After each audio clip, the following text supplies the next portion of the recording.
You can now support Ghost Maps on Patreon. Simply look for We Are HANTU or click the link in the description. Inspired by an account from William. Ghost Maps, entry 118, Pattaya, Thailand.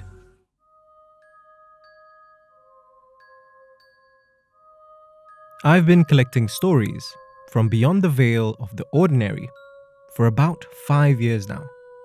In that time, I've had a lot of assumptions challenged. I've been confronted by ghosts when they've chosen to reveal themselves to me. I've faced off against an entity that was hell-bent on killing me. An entity that is far greater and older than any other creature or spirit.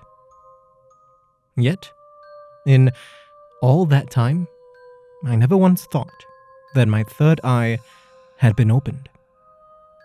After all, aside from these isolated incidents, I could go about my days without seeing spirits alongside the living. That changed recently. My third eye has opened. Over the Hungry Ghost Month, I even spent a whole evening speaking with a family of spirits. Before that rather unique experience came to a close, a member of that spectral family revealed something to me. I wasn't the first collector to speak with the dead. I needed to know more. Which of the collectors before me had the third eye? Was there a greater responsibility here than just conducting interviews with the deceased? I don't think my direct predecessor had the third eye. I imagine he would have mentioned it if he did. Still, I have to start somewhere. Father Aloysius had been an associate of my predecessor, and has been a confidant of mine for years. What's more, he's personally had some experiences himself, and even has a few stories to share from his congregation. Which is why we're here at a coffee shop in Tiong Bahru this evening. For me to get some answers, yes, but also to add another story to my collection. Let's start with the story first, he suggests, as his te alia and my kopi arrive. I tell him that sounds like a good idea, and as I switch my recorder on, I ask him to start from the beginning.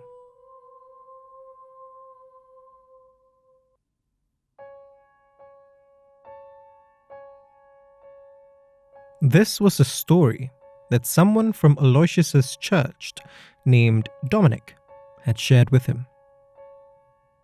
We were having a dinner in our parish hall, Aloysius says. One of those small get-togethers with some churchgoers. Eventually, Dom and I got to talking about sports. Aloysius, I'm well aware, still enjoys a game of football every fortnight, even at his older age. Dominic, however, was into something far more strenuous. He was part of a dragon boat team, Aloysius tells me, and quite a successful team as it turns out. In August 2023, Dominic and his cohorts visited Pattaya for 2 weeks to take part in an international tournament. It was their first major competition, and everyone was excited. It certainly helped that they had raised enough money to book themselves accommodation in a 4-star hotel. The view, Dominic told me, was stunning, Aloysius says, and the amenities were all top-notch. Everyone shared a room with a teammate. Dom's roommate was a friend of his named Carl. The pair both understood the proper precautions to take when it came to the supernatural and hotel rooms. Carl, for instance, knocked on the door before they entered. Dom sprinkled some holy water around the room while saying his own prayers. Neither had any reason to believe that anything out of the ordinary would happen. And besides, they figured they were too excited about the tournament to notice even if there were unusual occurrences. That first day flew by. After they were settled in, they headed to their trainer's room along with the rest of their team for a briefing. And when that was done, everyone went to the hotel's restaurant for a fairly fancy dinner. That night, however, when Dom and Carl were getting ready for bed back in their room, strange things started to happen. And there was no way that they wouldn't notice. It began when Dom's travel adapter blew. He didn't think much of it, Aloysius tells me. The adapter was old, so it was probably just its time. Then the doorbell rang. Dom opened it to see who it was. He assumed it was one of their teammates, maybe looking to borrow something. After all, everyone was staying on the same floor. When Dom opened the door, however, he was greeted by no one. Just a lingering, pungent smell.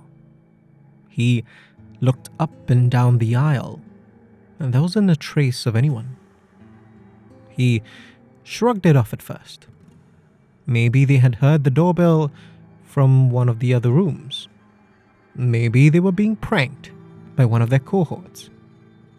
Whatever it was, it seemed to stop after that. At least for that night. The next day was almost entirely dedicated to training. Dom explained their whole regime, but for the life of me, I can't tell you what it was, Aloysius says with a laugh. Needless to say, everyone ended their day feeling absolutely exhausted. So, when the doorbell rang again that night, Dominic stomped over to answer it angrily. Again, there was no one and nothing on the other side, except a foul stench. This time stronger than the night before. Night after night, for the next 4 nights, this continued. Sometimes it would ring once. Sometimes it would happen multiple times. Every time, though, the same result. Dom tried to test the bell, assuming it was faulty. Nothing out of the ordinary. They would camp out at the peephole, and sure enough, when the bell rang, there was never anyone on the other side. Finally, it got to be too much for them.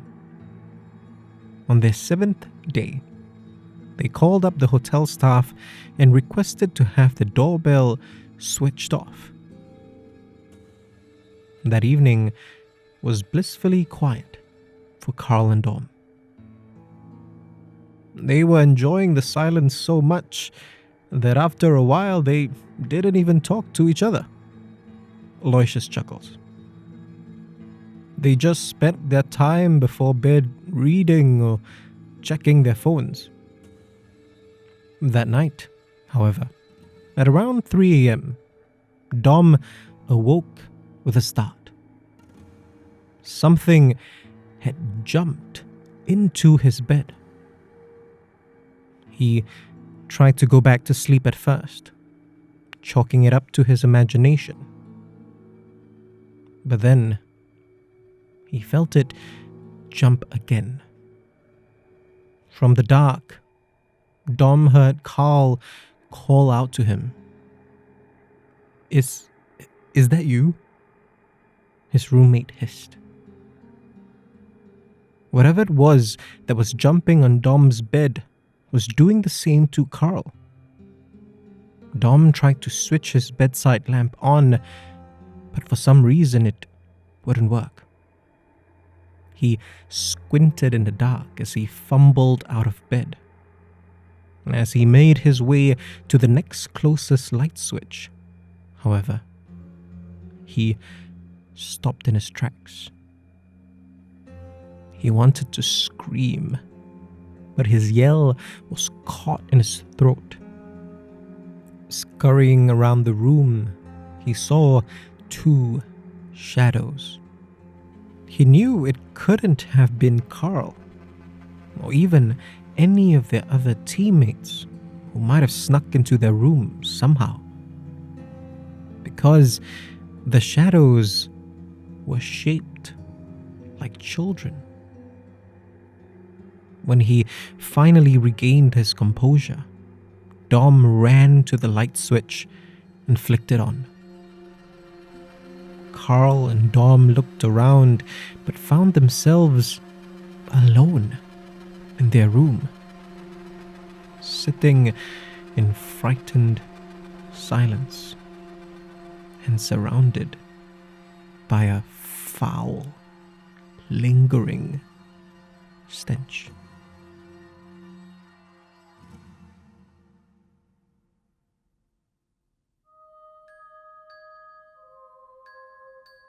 The pair woke their trainer up immediately, and together they convinced the staff to give them another room. For the rest of their trip, nothing else happened. They even came in second place for the competition. I asked him if he ever felt like he was in danger.